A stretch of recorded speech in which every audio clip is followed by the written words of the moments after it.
You're listening to Inside the Minds podcast with Dante Marsh and Ryan Hyde, where we talk about sports, life, and whatever the hell else we want to talk about.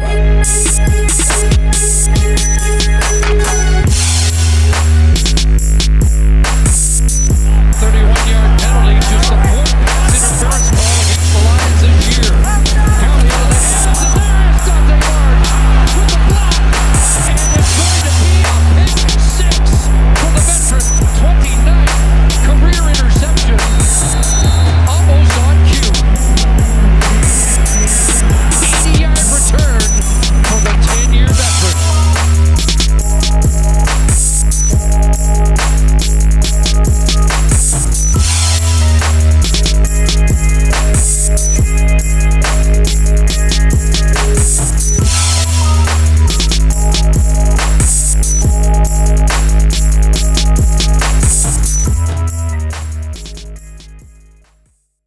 Peace to the whole world and everything. Salute and respects. Jeremiah Pharms with a PH. You feel me? You feel me? I got this thing I call hammers, man. And in football and in life, you either the hammer or the nail, straight up.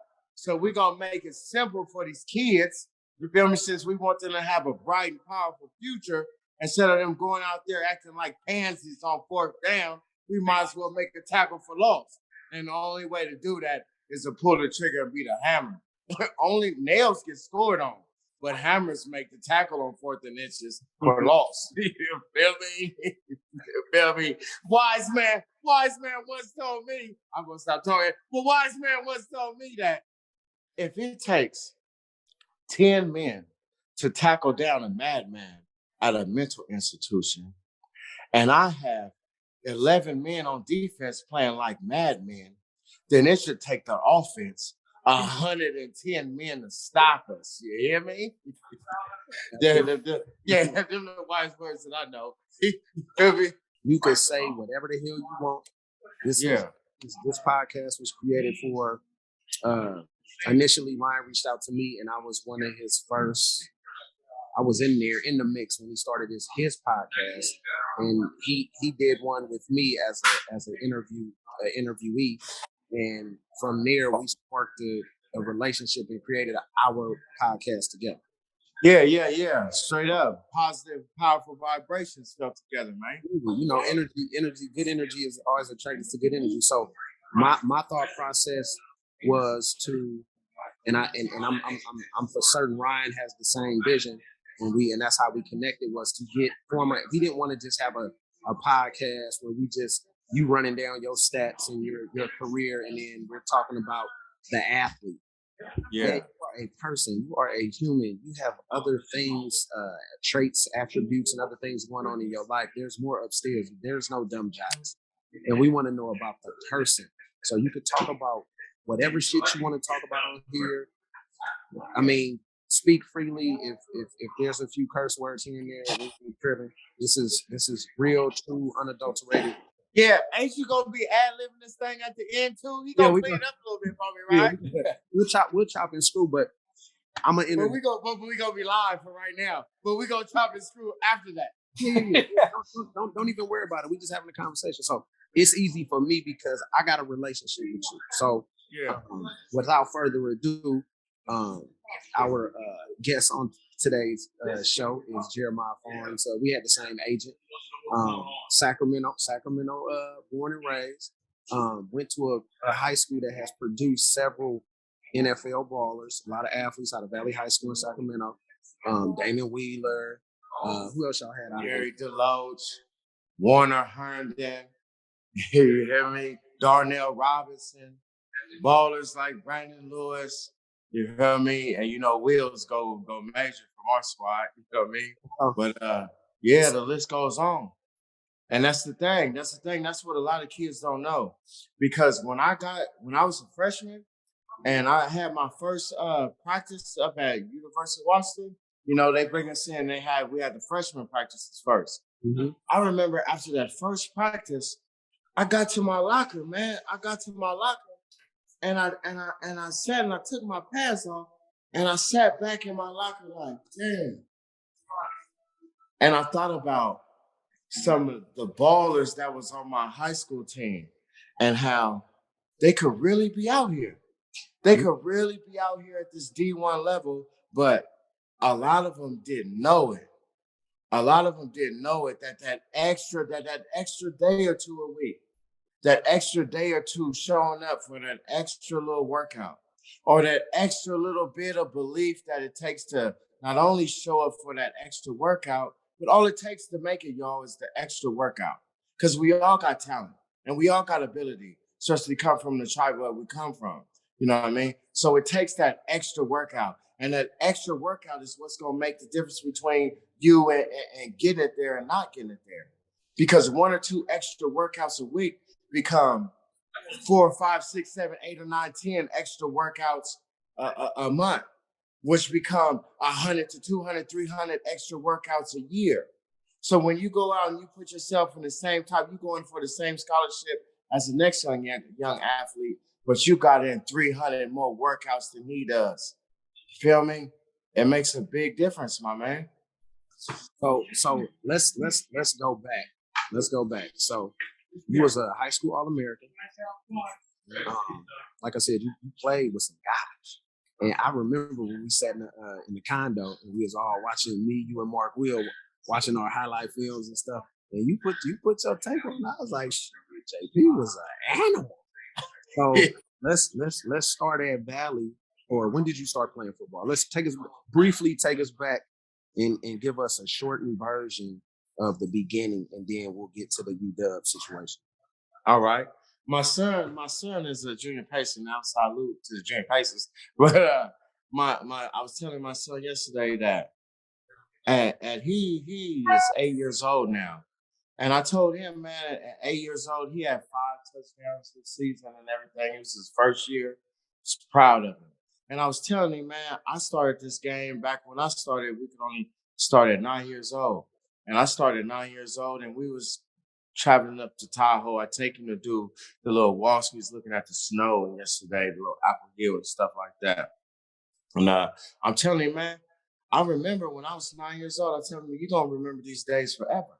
And I was telling him, I remember when I was 9 years old, man. And I remember my first touchdown. I remember my first touchdown. We was up there in the snow. It was cold. And the only thing that matters is that touchdown. And that touchdown stuck with me for the rest of my life. You know what I mean? But that's where I started. I was 9 years old and in the east side of Sacramento. You feel me? Playing for the Cordova Jets. But I'm from the South, though. You feel me, man? You got to keep it politically correct. Ain't no telling who was it. I'm from the South, though, but I was here in the East, man. Cordova Jets was my first year. And that's the thing. I played with a young cat named Brian Arnold, man. And I never forget, man, I went to the NFL. I got drafted. But he was, at the time, he was 9 years old. He was like head and shoulders better than me and everybody on the team. You feel me? And you'll never believe the next time I seen, after I moved from the East to the South in the 5th grade, I didn't see the best football player I ever seen in my life. I didn't see him again. The next time I seen him is when they called his name out and he looked familiar, but we was grown men, man. And we was at Tracy. And they was calling us to get suited up to go in to do our thing, man. But we was at Tracy in the holding. And they was like, Brian Arnold. And I looked over and I was like, damn. And it was the best football player that I ever knew. You feel me? And he was sitting next to the so-called best football player that he ever knew, man. You feel me? So the conversation and the learning experience of that moment alone speaks priceless. And what's just the reason why I have this thing called hammers? You feel me? And football in life, I'm going to mind you from time to time, I'm going to get back to it. But in football in life, you either the hammer or the nail, man. And we don't have to learn our lessons like that. We don't have to lose. I'm minus 100 million right now. Feel me? We don't have to be minus 100 million. You feel me? We don't have to be minus family members. We don't have to be minus 8 years of our life. You feel me? Because we didn't gave it to the penitentiary. We don't have to be like that to learn our lessons. we could, if we listen like a wise man with Tony Paris, which is telling me experience, we're gonna have to teach it. They say you can't teach an experience, but JP, we sure gotta try. You know what I mean? Yeah.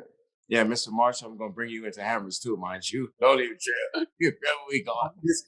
We gonna run with it. So what I know about you, hella intense, focused, hella cool. Like, you know, I'm from Oakland, so and me and Mark we went to high school together. So when we got there and we spent a couple months in LA, and just our day-to-day training and eating and, you know, some other stuff. Yeah. You know, love, peace, and all the blessings. Love, peace, and all the blessings. Absolutely. Yeah. I was highly impressed with you, brother, at your size to do some of the shit you was doing. Man, salute and respect for that, man. Salute and respect for that, man. You feel me? And I love football. I love football. It was more that it was never a job for me. It was a pastime for me. The most comfortable state that I ever been in. And what I miss about it the most, mind you, yeah, if I could play one more down, I'm gonna hit somebody as hard as I can. You feel me? But what I miss most about that game of football, even the locker room and our relationship expanded past the locker room. It was a football relationship, and we was warriors sharpening. I say that if it takes me 8 hours to chop down a tree, I'm going to spend 6 hours sharpening my axe. So we were sharpening ourselves during the time that we got to meet and become partners and shit, brethren and shit like that. So you feel me? During that time, yeah. I respected your get out. I respected your get out, and I respected your focus. And the compliment of the mutual respect, shit, that compliment of mutual respect is how brotherhood started. Straight up. So yeah, man. So you also went to the same high school, and you played some years with Ray, didn't you? No. He was 2-3 years before me. Okay, so y'all went to the same high school. So we went to the same high school, and then I came to Valley as a sophomore. Or I would have played with him, but I came to Valley as a sophomore, and you feel me? Because I transferred in from Florida. Yeah, so but he was gone when I got there. Right. So for those that don't know, another notable alumni from Valley High School in Sacramento, California, is Ray Cruz. Phenomenal football player, had some mishaps, you know, issue in Carolina, but nonetheless a guy. So needless to say, your high school is a lot like the high school that I went to my senior year in West Oakland. The climbers, we got Bill Russell, MC Hammer, Marcus Peter. Like, we got a laundry list, you know, of great all-time great guys. Yeah, man, because the talent come where the tribe is at. You feel me? You already know. You feel me? The fact of the matter is, man, if you got to fight to stand up, man, you're going to stand up a little bit stronger as the years go. Feel me? That's the reason why we tend to nudge. You feel me? We tend to nudge our puppies and our little boys from time to time. We just want them to stand their ground, especially nowadays. I homeschool my kids now. You feel me? I'm scared to send them to school. But nowadays, you gotta have them. They gotta know who they are. They gotta know their foundation. And most importantly, they gotta know what they can be. So many of us are so used to being told that we not shit that motherfuckers don't ever do shit. Feel me? Excuse my language and shit. I'm trying to be professional on my podcast and thing. Yeah, but some shit just gotta be said. Yeah, it's real. So, So coming out of Valley, you was a high school All-American, Far West Super Prep, Top 100. How many offers did you have coming out of Valley? I could have pretty much went anywhere. I remember I was on a non-notified. I was to go when I went up to USC on a non-official. You feel me? And I remember John Robinson. I was at the spring game. I think it was, and John Robinson got out the shower, man, and he grabbed his towel. And it was like they kept calling him because he had a whole lot of shit to do. And anyway, he was in there, and they was like, Jeremiah Pharms out there. He was like, Pharms out there. He jumped out the shower with his towel. He was like, Pharms, if you come here, man, I got 2 scholarships for you. You feel me? Just straight up. Yeah, but let's see. But yeah, I chose UW. I believed in the defense. Lawyer Malloy in college was one of my greatest players. You feel me? And I believed in defense. I actually wanted to play free safety when I first came in, but I believed in the defense, man, and that dub on that and that helmet. And then my uncle worked for Boeing at the time, so it was kind of match made in heaven, man. Okay. So you ended up choosing UW and New Heisel. So New Heisel, when I was at Berkeley High, New Heisel had took, because I'm class 97, you was 96, right? Mm-hmm. So New Heisel was the head coach at Colorado. So he came and took Jawan Cherry, Hannibal Navis. And then my junior year, he took Rashidi Barnes and Marcus Williams. And then our high school head coach left, and then obviously he ended up at UW. So you go to UW, highly regarded high school player in Northern California, and let's get into that. Man, shit, I love the dub. You hear me? I love the dub. It was the greatest time of my life, mind you, from the great things, mind you, greatest time of my young life. But you know, I love the dub, the family, the relationship, the brotherhood that I formed there. You know what I mean? And and the people, all the whole nine. I ended up getting into some shit, but I love the dub though. I mean, I remember on my recruit trip, he said, "You know, am I supposed to say this on this one?" But here, I was like, man, because I was, we borderline in some things, but going to get the quarterback wasn't one of them. You feel me? So I say, man, I'm trying to be on the field. They say, here, the young man, why then? He said, school is number 1 and football is number 2. You feel me? I said, man, okay, let's rock. You feel me? Man, take the best out of that one. That's the type of shit that you're supposed to be on record. You feel me? Yeah. So needless to say, you're doing your thing, you got hurt in your first 3 games, your first year, medical red shirt, right? So then the following year, you explode on the scene and you become a starter at linebacker. So I want you to kind of just give a brief overview. Excellent college career, by the way. Like, once again, I know, I've seen it. You know, salute respects.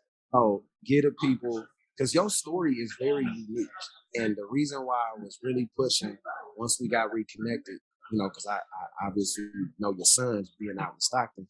And I feel like a few years, I'm like, man, I need to find your daddy. That was my dog. It's a small world. Yeah. Boy. So talk about leading up to the NFL draft, because you was a 5th round pick by Cleveland, right? Yeah.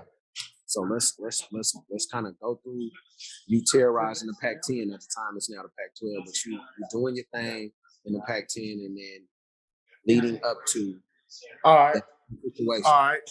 My red shirt, my freshman year, I was really playing, man. And you feel me? I was playing the first 4 games. I remember my first time at Arizona State. We used to play Jake the Snake Plummer and Jason Chorak. Salute to Jason Chorak. Him and Coach Hart taught me how to be pass rusher. But man, Jason Chorak said, "You ready, kid? And when I get out there on this field, I'm about to go down. And when I go down, you don't let them put nobody else in. You run onto the field. You're my backup. You know how they might try to put somebody in on the freshman, you know what I mean?" Mm-hmm. And then I was like, all right, so I was ready. He went in, and that fool went down like he had a hamstring, and I ran on the field. You feel me? Next play, I was chasing Jake the Snake, man. You feel me? So salute to Jason Chorak, man. That's how I got my first playing time in college ball. Motherfucking Jason Chorak faked the injury for me and let me run on the field and get out there. You feel me? But I was playing that 4 seasons, and I was playing 4 games that season, and I had broke my finger in practice. I didn't trip. I taped it up. I rock and roll. You feel me? I taped it up. I kept rocking. But then I had got a call that Lil JP, the one you trained, to speak highly of, thank you for training like you was too. The boy he playing arena football in Kansas City. He's trying to get into an NFL camp. They're trying to get into an NFL camp next season because he needs to be on an NFL field.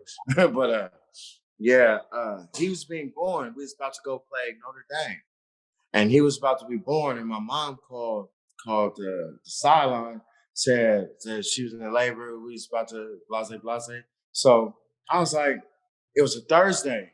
After the Thursday practice, we leaving the next day for away games and everything. I told coach, I can't go nowhere, man. I gotta go see my son born. I never had no daddy or nothing, so I wanted to make sure I wanted to be that. You feel me? So, and they understood. And Coach Lambright, they understood. So they let me fly off and see him born and everything.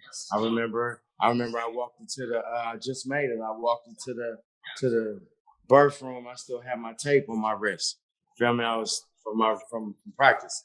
Anyway, that was my freshman year, so I ended up redshirting and I came back, like you say, exploding on the scene because I was doing. I believe like my thing is called hammers.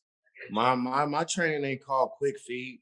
My training ain't called common focus. My training is called hammers. You feel me? Because the first thing to do, what we're gonna teach us to do, is you're gonna whack somebody out there. You feel me? You feel me? And after you whack somebody out there, you can't imagine how many football players is out there running around that field, not trying to hit nobody or trying not to be hit. God, it's a damn shame. But so we're teaching ours to whack somebody. So as we teach them how to whack somebody and they get comfortable in being the hammer and turning everybody else into nail. Now, when you're a hammer out there and everybody else is a nail, it doesn't matter what position you're playing. It don't matter what you're doing. All you're doing is out there having fun and enjoying the camaraderie of this game called football. Because football it's the only thing difference between football and boxing or fighting is and I did both. And the only thing the difference is in fighting, you win and lose, but you win. Even when you win, you doing that shit, you by yourself, man. You feel me? It's a celebration. Yeah. Look at me. But for the unselfish, football for me was a more satisfying sport. You know what I mean? Because I love my brotherhood. So it was good for me. So I'm going through my seasons. I'm going to get quarterbacks. I done put pads on Ryan Lee. I'm moving up, Joey Harrington. I'm getting names under my pads now. You feel me? My helmet pads to touch somebody. So I'm doing all that, man. I'm doing that. I'm learning. My freshman year, I learned a lot. Bob Sapp was at right guard. Olin Cruz was at center. Benji Olsen was at left guard. Cam Cleveland was at tight end. George Tawalawakiaho was at fullback. And Corey Dillon was at tailback. Yeah, he was a beast. And Brock Hewer, straight up. And Brock Hewer was at quarterback. Jerome Payton was at wide receiver. And Fred Combs. So, it was like, you feel me? My first few years, I came into the dub. I learned some hard lessons, how to really play ball and be a real live dog. DAWG, that is. Those of y'all that don't know how to spell dog out there, it's DAWG. You feel me, one of them. But anyway, we go back on schedule. You feel me? But yeah, man. The defense, I Kaika Molo, the hardest hitter. And mind you, this is me saying that. You feel me? So it means something. Kaika Malo is the hardest hitter in the University of Washington history. As much as I don't want to say that, you feel me? Yeah. But I love Kike, and Kaika Malo was the hardest hitter. You know, matter of fact, we all started playing without no mouthpiece. My sophomore, freshman, sophomore, junior, we didn't play with no mouthpiece because Kike didn't play with no mouthpiece. Straight up. So we wasn't nobody playing with no mouthpiece. Dude, y'all was stacked, bro. Yeah. I totally forgot. Man, them are all guys. Yeah, man. And that's the thing that I'm talking about, brotherhood and camaraderie, because we had even a preseason rank number 1 and number 2 one of the years I was there. And man, my senior year, we won the Rose Bowl. My senior year, we won the Rose Bowl, man, but it was because of a brotherhood. We had more talent the years before. And shouts out to Rick Neuheisel. He's a leader of men, man. A great players coach, mind you, the best players coach. You feel me? He said, I ain't gonna break the rules for none of y'all, but I'll bend them as much as possible. And that's all you want as a coach. Because if he bending the rules for you as much as possible, then he believe in you. You feel me? And love you the same as you're supposed to love your coach back. It's supposed to be a thing. You feel me? So Rick Neuheisel had that thing, and I was the captain to my defense. And my defense, it was all for one and one for all. It was straight brotherhood. There was no fringe players. There's nobody outside the nucleus. You feel me? We had lost C-Dub that year. He broke his neck. You feel me? And we was there. We was there. So you was on the squad with my DB coach that went first round out of Fresno, JD Williams' younger brother, one that broke his neck. Okay. Yeah, C-Dub, Curtis. Yeah. Curtis. Okay.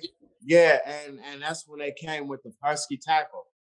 The boy form on the tackle was so cold. He'll be in a mid-open field and lift the tail back up out his boots. You feel me? But I never that's may rest in peace, man. That was a brother of mine. We came in '96 together. But the young cat, nobody ever know, man. I ain't never even spoke these words. Now that we live and everything, I'm speaking these words. Those of y'all that don't know out there, the boy Marsh is a solid individual, man. And that's why I'm on this camera right here, right now, doing this thing. And the boy that he working with, he speak to him as like a brother. So he's a brother to me, man. So I respect and salute everything that y'all doing, man. You feel me? But C-Dub, man, he got like 2 or 3 warnings from the ref that game. Feel me? Coming up so hard. Feel me? You know how we used our helmet back then. We used our helmet as a weapon. So, you feel me? He was coming up so hard and he got 2 or 3 warnings. And I remember some of the last words, and these was the last words on the field that my brotherhood spoke to me, man. And when he got that last warning, and when he looked at me, excuse my language again, because I'm about to go over there, but these are real live words, man. You feel me? What the boy said before he broke his neck, you feel me? The boy looked at me in the tunnel in the huddle after his after the warning, and he say, JP, we not giving up an inch out here. We motherfucking soldiers, nigga. There I go with that shit again. But yeah, but you feel me? Those was his last words. And the next, he was on the ground. He was on the ground. And I remember saying, oh man, my man is down. Because you know when a soldier can't get up, because he's gonna try with all his might. And he dislocated his neck. He didn't even really break it. So he dislocated. He popped it out, popped it back in. And I seen my man, when I say Kurt, when I yell his name, I see his whole body. I seen him jerking, trying to get up all the way. You feel me? Yeah, with his neck like that, my man's trying to get up. So, yeah, that's that moment. Feel me? Say something. That's when you say something, regather me and bring me back. You do your thing. You know, you're an artist at what you do. Now this is where you be at. So that right there, and I didn't play with Kurt, but I know his 2 other brothers. Paul, his younger brother, went 3rd round to the Titans, the receiver, and his older brother, who was my DB coach, who went 1st round, JD. Okay, see, I didn't even know his younger brother went to the thing. Yeah, Fresno. He went 3rd round to the Titans. Yeah, so like okay. they have a super athletic family, bro. Like, I already know. He was gonna play tailback, but Corey Dillon came in. Yeah, and yeah, he came in with Corey. So Corey kind of like he just with that situation. It kind of like you just moved to safety. Yeah, that's crazy, right? So that's crazy. You guys going through that, dealing with a little bit of adversity, but having super success in the Pac-10 and really, really, really turning up for the program, because you guys have had some very notable guys at UW, Napoleon Kaufman, Warren Moon. Like, there's been guys. You know what I'm saying? Yeah. Hey, but y'all collectively, y'all had a super squad. So let's talk about. I'll let you say yay or nay. Once again, I would never my brother, so I would never. You know what I'm saying? It is what it is. If you feel like you don't have to go into too much detail, but kind of talk. Yeah, we know what it is. We know what it is. So we gonna be on our surfboard and we gonna ride, me and you. We gonna surf and ride through this thing. So the reason why I asked that, and this is why this is near and dear to my heart, because you got a lot to bring to the table. Hey man, and I just want to let you know, if it wasn't you and we wasn't doing this together, then it might not even be able to come out like this, man. So salute for that. So go ahead and run it. Let's rock. Yeah, so talk about. I know it was some things going on when Newhouse was there. You guys are having super success, so it was like masking or kicking a lot of shit up under the rug that was going on at UW. So just kind of briefly talk about the situation and how that came back to kind of bite you in the ass, because we were shocked. And me and you had this conversation, but we didn't go into too much detail. You kind of just was giving me the broad story, and then it was just like that was that. I didn't ask, you didn't tell me, and then I went there with you, huh? Yeah, we was all in the, you know. Yeah. Yeah. Okay. Yep. Let's speak. Yep. Yep. You could kind of just go from, let's say, your junior year. You don't have to go into detail. Just kind of speak on what happened, and then let's get to LA when me, you, and Mark was there, and then leading up to the draft and all that stuff, and then boom. Okay, so basically now that the live people, piece of y'all families, everybody know me now. So now we can get into the real shit and why all this and why this is needed. You feel me? And the reason why I have a thing called hammers, and in football and in life, you're either the hammer or the nail.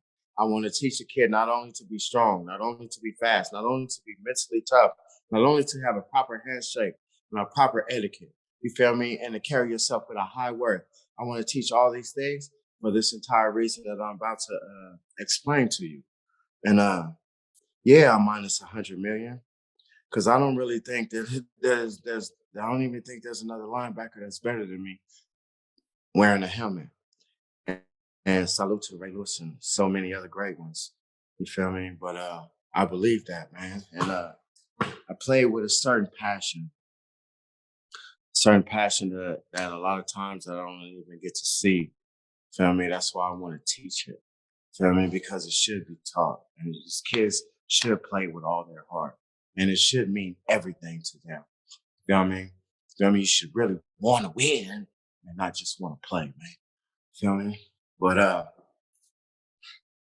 it's crazy because there's so many things, there's so many levels of this shit. My senior year, when after all that shit happened, you feel me? I was gonna come out my senior year too. My junior year. I went into the coach's office and told him I was gonna go out to go to the NFL early. And they talked me into coming back. You feel me?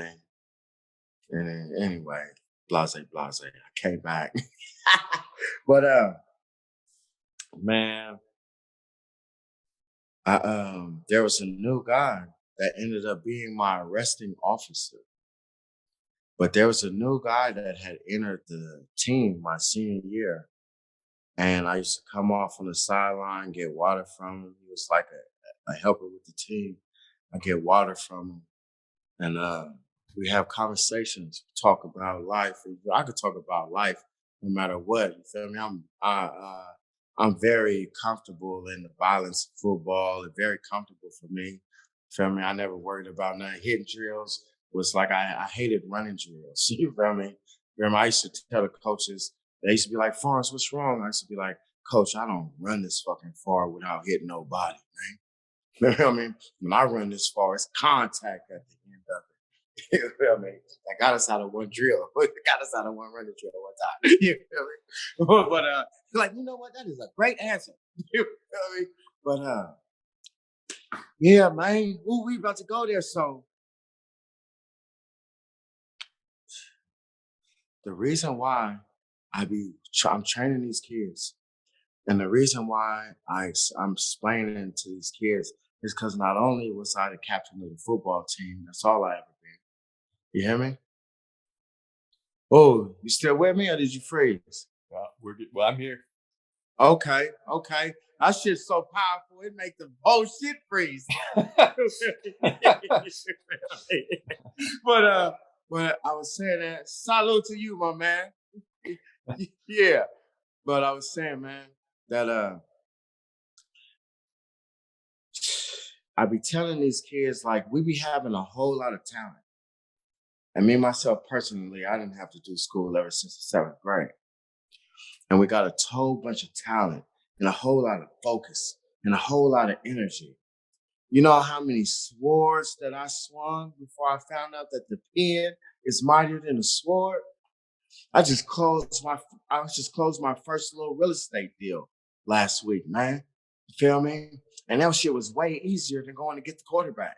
but coming from where I come from, we never know. We never know. You know what I mean? But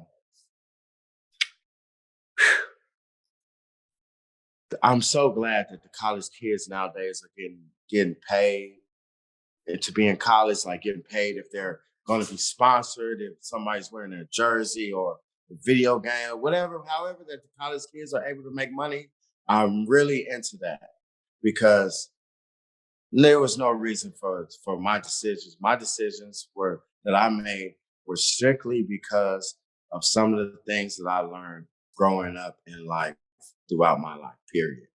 You know what I mean? In the 5th grade, my homeboy, my closest friend, got shot in the head for his shoes when we was that young.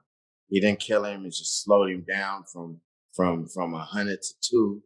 So I remember the day that his mom told me that I couldn't. Thank you so much, baby, but you can't walk to school with Waymore no more. It's taking you so long. And woo, woo, woo. Anyway, so 5th grade that happened. 6th grade, I had my own gun.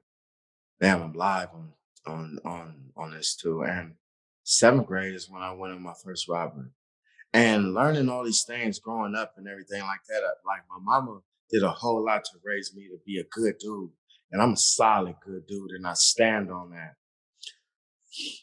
Only thing I ever been was a captain of the defense, and it's an honorable position. And because I was captain of the defense, I feel that that is the reason why in life now that I am such a great businessman. Because I was captain of all those individuals, and not only did I have to love them, I had to keep them in the right order. I had to make them all be mindful, and I had to teach them all to care about each other. And that's the cool part. You feel me? When you take all those individuals and you teach them to care about each other and work together. That is where the power is at. And that's why we won the Rose Bowl my senior year, because we worked together and cared about each other deeply. But I want these kids to know, because not only was I the captain of the defense my whole entire life, and when I went to the penitentiary, I was the captain of defense. So not only, I remember walking across the 50-yard line as a captain and talking to the other team. You feel me? Talking to the captain's meeting before a toss, and you talk some serious talks, which is heads or tails. You feel me? What side are you defend? You feel me? But in the penitentiary, it was the same thing. I walk all the way across the yard, and I talk to the head of the Mexican with tattoos all over his face. Bless, you feel me? Respectful people. And highest respect level. I know all about politics. Believe me. Oh wait, penitentiary teach you really about politics. The whites know the difference between the skinheads and woods. You feel me? And talking to those guys and guys that you know have a hate for you, but because they have a love for their brotherhood, and I have a love for my brotherhood. We talk together on the yard over things that could kill other individuals. Like we got to make sure the benches are evened out. You guys got two, we got two. The bars, you guys got this side, we got that side. You feel me? Don't cross the line. You tell yours don't cross the line. I tell them eyes don't cross the line. Feel me? A fucking real live offsides penalty. You know what I mean? Straight up. Flags everywhere. But yeah, man. This shit get physical. But all that experience, and I looked into the eyes of the 18-year-old boys that was never ever coming home again. Never, ever, ever, ever coming home again. And they were 18, 19, 20 years old. Some of them got to the penitentiary on their 18th birthday. Did their juvenile all the way from 16 to 17 to 18. They right there at Trace. But so it's my heart. It's not what I've lost. I don't want no kid to go through what I went through. I don't want no family to go through what I went through. I don't want no kids to have to experience none of this shit, man. You feel me? No matter who you are, football player or not. So that's what this thing is all about. And yeah, one thing led to another, man. And without going into super detail, since you feel me, I think this live thing out here is it's a PG-13 thing. You feel me? So without going into crazy amount of detail, youngsters out there, anybody listening and everything, I went to the penitentiary, you feel me, and I've done a total of 8 years, but I went to the penitentiary for the robbery, man. For that robbery at UW, man. And if I just would have used a little bit more focus, a whole lot fucking more focus. And the thing is, my thing is focus. And it's crazy because it's not about how you focus, it's what you focus on. You feel me? Because you can be a super smart individual. You feel me? Like I've done my whole entire life, all the way leading up to that day. You feel me? I come from shit. Came from nothing, little inner city boy. Now, high school this, high college that. Now, wow, we done got drafted now. Feel me? I remember my draft day. You feel me? When my name went across the screen, my mama jumped into my arms and was screaming and crying and grabbed me so hard I couldn't even push her off me. That's how hard she was holding me. And that right there, that's why we live lives. We're supposed to live life with no regrets and shit like that. But yeah, I'm stand up. So we don't live lives with no regrets and everything like that. But I sure did have to go learn a lot more lessons. I had to go learn a lot of beautiful and powerful lessons that I'm going to be teaching to these youngsters in the future and my children. But in order for me to learn those lessons, I had to stay focused.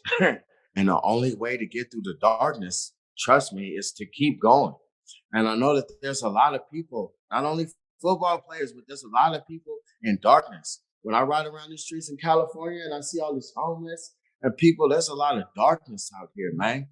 It's like when you're in traffic and nobody cares about nobody and shit like that. There's a lot of darkness out here, and that's what I don't believe in. I don't believe in the darkness. I believe in light. I believe in life for our youngsters. I believe in our youngsters having something. I believe in our youngsters having the opportunity to grow forth and be better and be pride about themselves. And I am wooty wooty woo when they say they name. You know what I mean? But yeah, I went through the UW and learned a whole lot of lessons. The robbery, shooting, robbery. God bless. God bless the boy Carrie's all right, man. God bless he's all right. You feel me? You feel me? If I had it, and one day I will, I'm gonna shake his hand one day. I'm gonna shake his hand one day because he was no more a victim than any one of these black dudes is a victim of these police. These police don't even know who they is.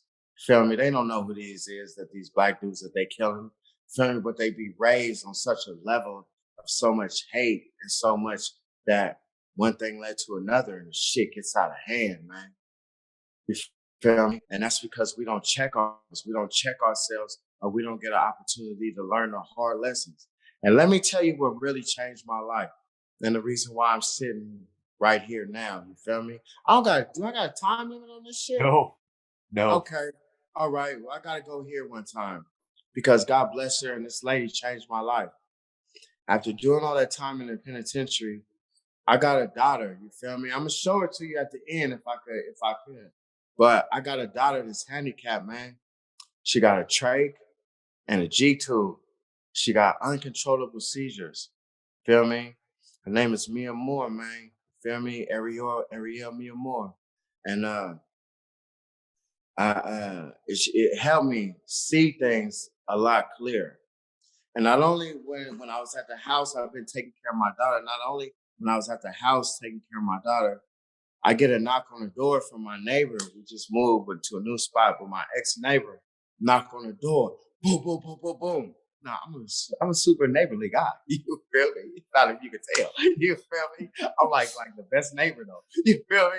But he knocked on my door. Boom, boom, boom. I'm like, I open the door. He say, Jeremiah. He say, JP, my sister ex-boyfriend just shot her. This is no bullshit, man. You can look this shit up, man. And I lived in Lincoln, California, man. My next door neighbor, they're close next door. So when I walk out my garage, go to the left, their garage is there. So he said, my sister ex-boyfriend just shot her. And I go out the house. I mean, he's on the phone with the police. He got his hands like he on the phone with the police. I'm like, where's she at? He points to the garage. And I look and I see the garage, you feel me? I see the garage open and I see her car door open and her feet as she leans sideways, but her feet is hanging out. So I walk up the side of the garage, walk up the side, and I look in the car, man, and it's a bad situation. She got a gunshot wound to the back of her head, blood and everything else is leaking down. But when I walk up, and this is what changed my life, homeboy, throughout the process of everything. But this is when it really hit me like, okay, God, because I was supposed to see this, and God bless that lady and what she went through. And God bless that lady and what she went through and what I learned from that moment. But when I walked up to the car, you feel me?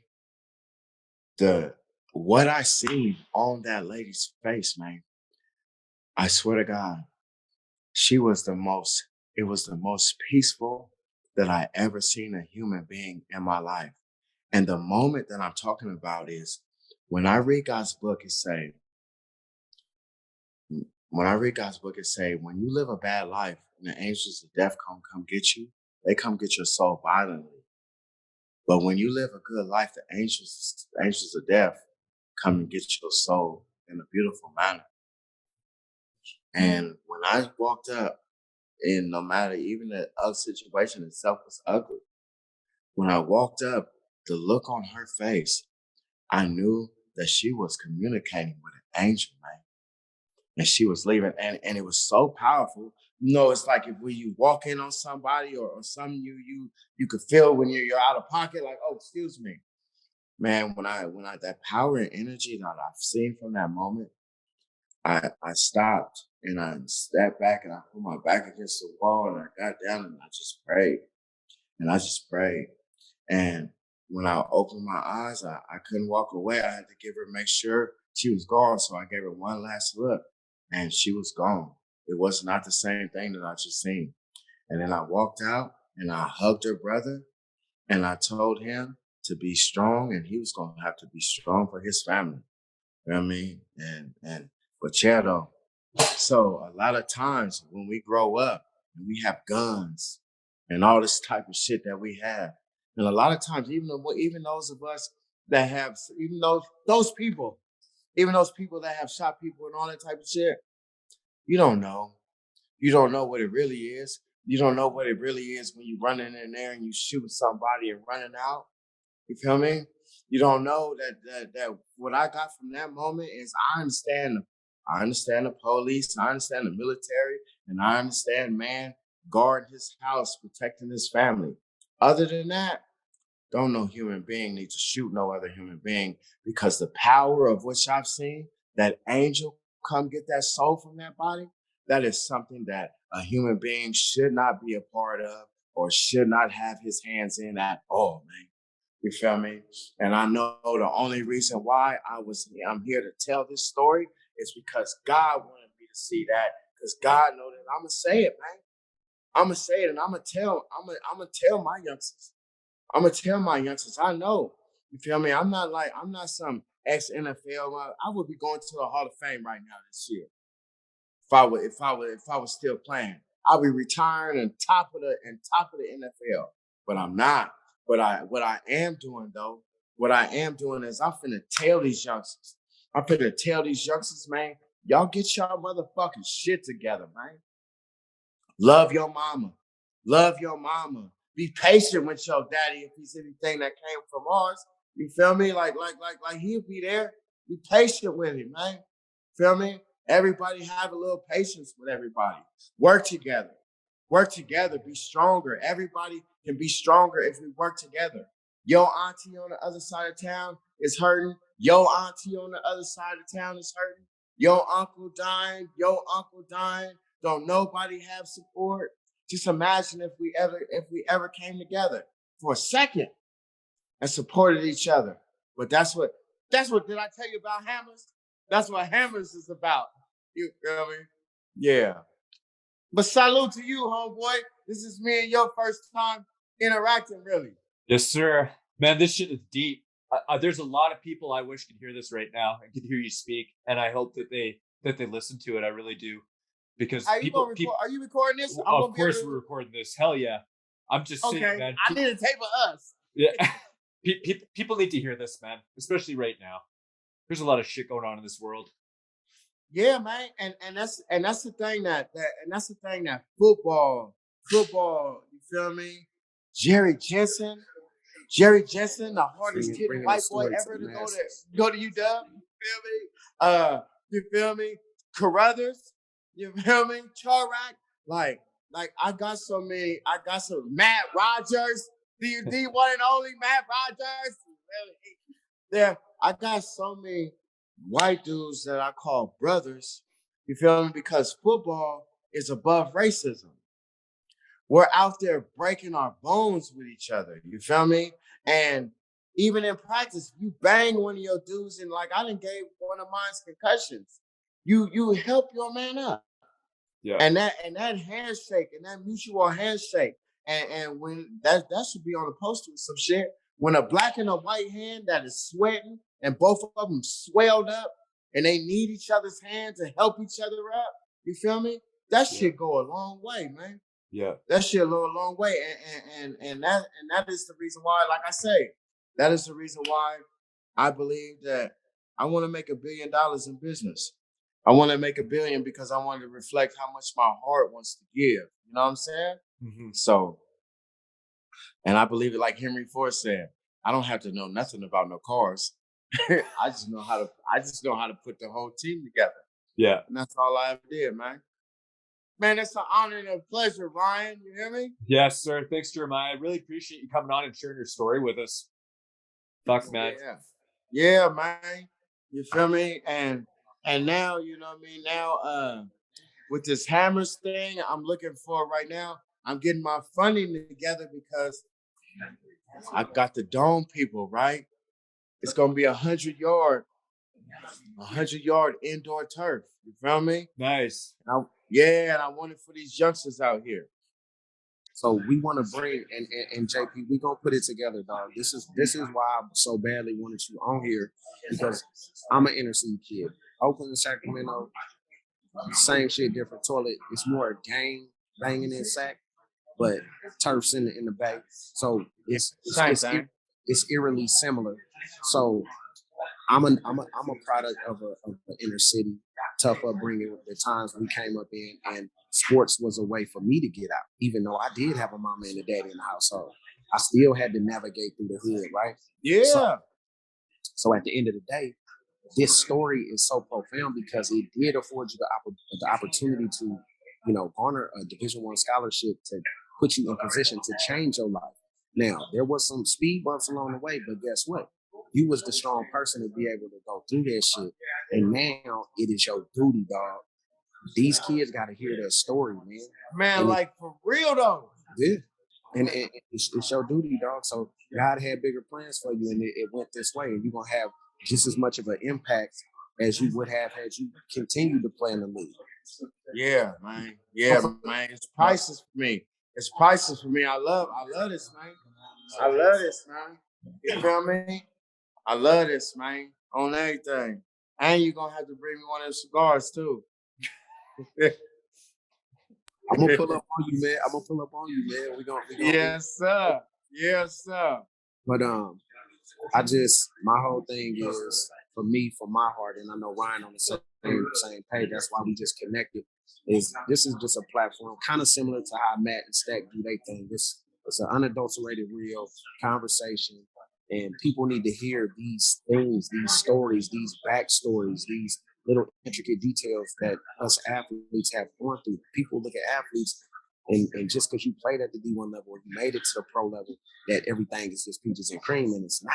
Hey, the same one I used to come and get my water from on the sideline at that practice. 2 days before I went and got my money from the league, man, they came and got me a sack, man, and they came and got me like I was OJ or something. You feel me? Like 50, damn. Like, but after they backed me up and put me down and picked me up, when they picked me up, that officer that turned and looked at, that officer, he was that dude that was every day at the practice with me. And when we looked at each other, I was just like, we just was like, all right. Like, damn, you really did me. You got me on that one, boy. You feel me? Feel me? Yeah, because I'm talking to him. You feel me? Like, you know, I'm a real life. I'm a teamster out here, man. You feel me? You feel me? You dub is my. You feel me? So I'm talking to this dude. I'm the defensive captain talking to this dude. So we on a little live level. You feel me? Like, yeah. And it was I understood and I got to see. I understood, I got to see, and I got to learn, man. So much, man. I got to learn so much, man. You feel me? And that's the whole reason why I be talking to my kids. I'm homeschooling now and everything, but I was talking to my kids. I'm like, I'm a teacher. I mean, and the reason why I'm a teacher is because, man, all the lessons, man. All these life lessons, man. When I first got to the pen, they was all our millionaire. Look at them. They was locking. They was putting me in for they could put you in a hole for just suspicion. You know what I mean? Cutting my rations in half. I didn't ate off the floor. My tray get pushed through the slot. I didn't ate off the floor. You feel me? Motherfucker that told me, oh, we got somebody, because at first when I got there, they say, what's your name? And I didn't want to say my name because they was fucking with me. I used to say what they gave me. So I used to tell them 833-475. They used to be like, what's your name? 833-475. You feel me? I used to give them my number. And they, all right, got somebody. They remember they put the boy Chili Willie in there. They was talking about. Chili Willie tried to kill one of the officers and ain't seen no human being in 5 years. They didn't have him in the hole. They like, we got somebody for you. You feel me? They go get Chili Willie, bring him to the cell. You feel me? Soon as he come in, feel me? I'm on the bottom bunk. Soon as he come, I'm supposed to be a multi-billionaire. Goddamn it! And they bringing this nigga in the cell, looking like a DN. Looking like a tight end. You feel me? And bring him in the cell, talking about what's up with that bottom bunk. Man, I'd stand up, you feel me? It's my bottom bunk, you feel me? And we fought so hard. I was just about to say, we fought so hard and so beautiful. We fought so hard and so beautiful that after that, we had a mutual respect. He earned me. He was like, okay, youngster, I just had to see who I was dealing with. You feel me? But sometimes that's how the rules go. But yeah, man. I'm glad my mama raised me how she raised me, though. Because if she didn't raise me how she raised me at that very moment, the whole ship would have sank. You feel me? Well, we gotta stay afloat, man. We stay afloat. Check out. Yep. Lessons. So Lessons. Marsh, So I thought you were intense, Marsh. When I first met you, I no, thought you were intense. no. You're Jay, sorry, Marsh, you're a fucking pussycat. Sorry, Dante. Fucking pussycat. Jay, Yeah, Jay, I say, man. I say, man. You feel me? You feel me? JP on a whole nother level, man. Like Man, intense, very intense. man. But we're, It's- man, I had to go through a whole lot of shit. You feel me? To be like this, man. You feel me, man? If I could. And now, and it's crazy because now for the first time I feel more beautiful than ever. I feel more beautiful than ever. I feel more powerful than ever. I feel more strategic than ever. There's got to be what, remember the boy from Outkast when he changed his name to Andre 3000? Really? Yeah. This must be how he felt, man. Because I really feel like JP 3000, man. I'm ready. I'm giving back to the kids, man. And like I love the little young look in the youngsters' eyes when I'm training them. I love that shit, man. I love that shit, man. Straight up. Yep. Ryan, what's up though, man? I'm just kind of hanging out in the background today, man. It's all good. But I'm gonna tell you this though. I'm gonna tell you this, man. I thought I had some times in my life where I had some struggles.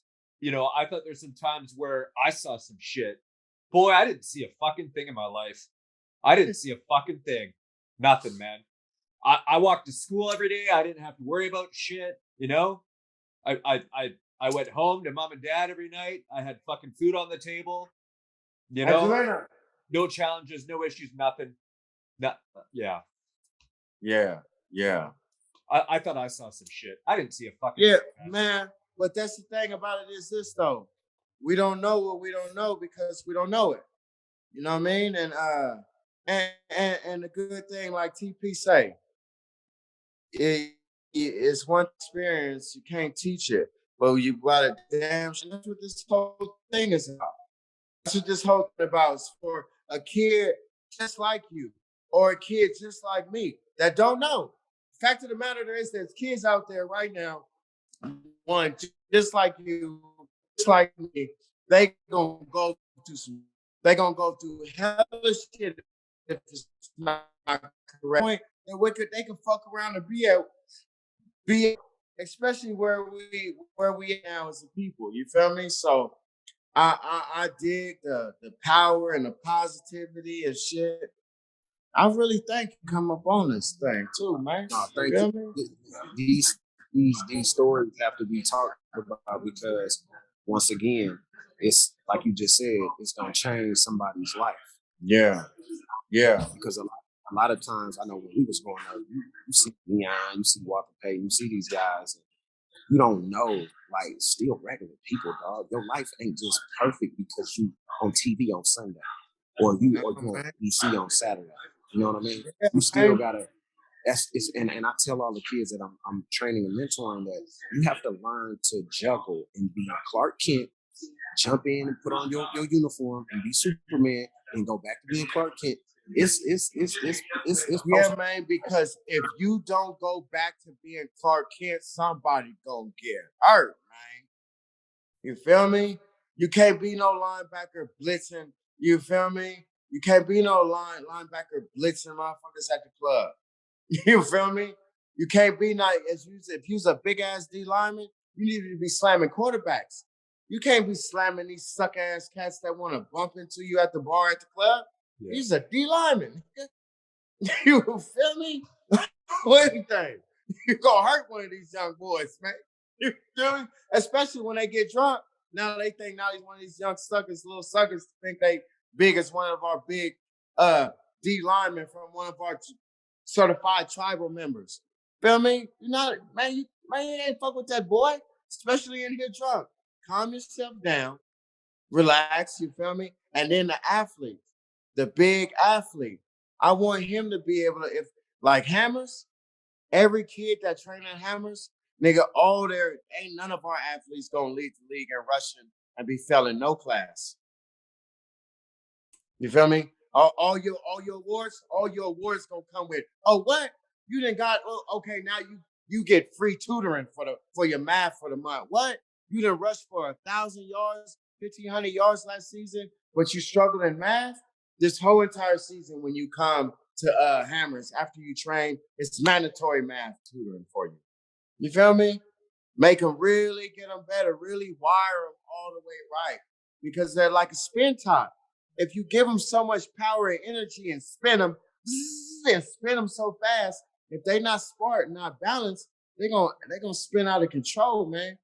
And when our boys spin out of control, man, you know all the crazy shit that's been going on with our athletes. When we spin out of control, we spin out of control fast and hard. Especially now with social media, these kids are misled and misguided. Yeah, man. Yep. Yeah. And the leadership in our community is gone.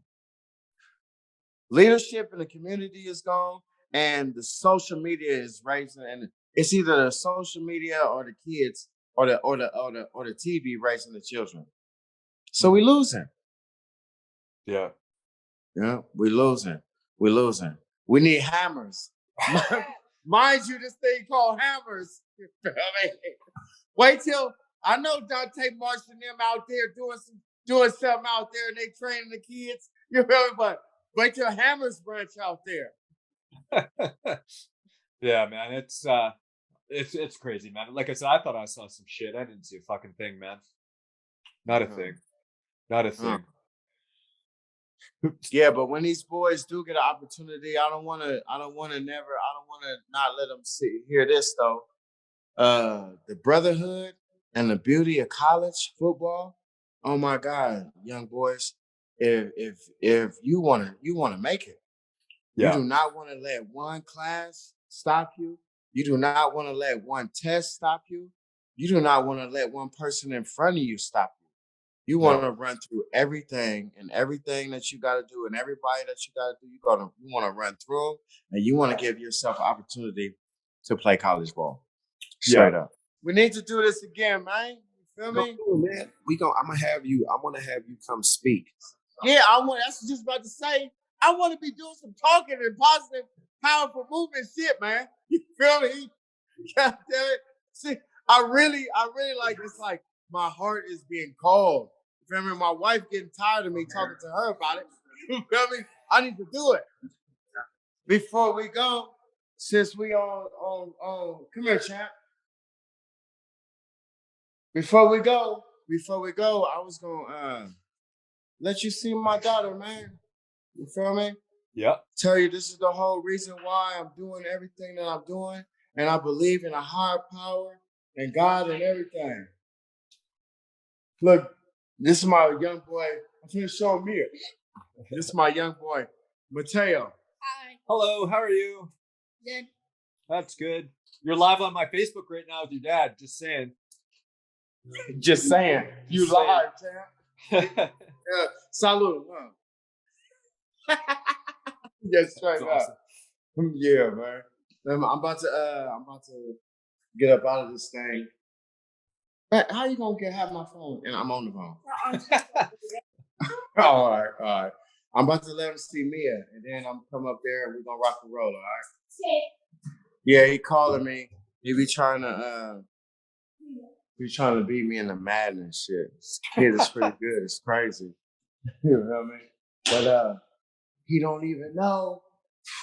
I just got him that new Xbox today. You feel me? Nice. That's awesome. Yeah. Somebody's gonna be happy on Christmas morning. Oh yeah, he's good.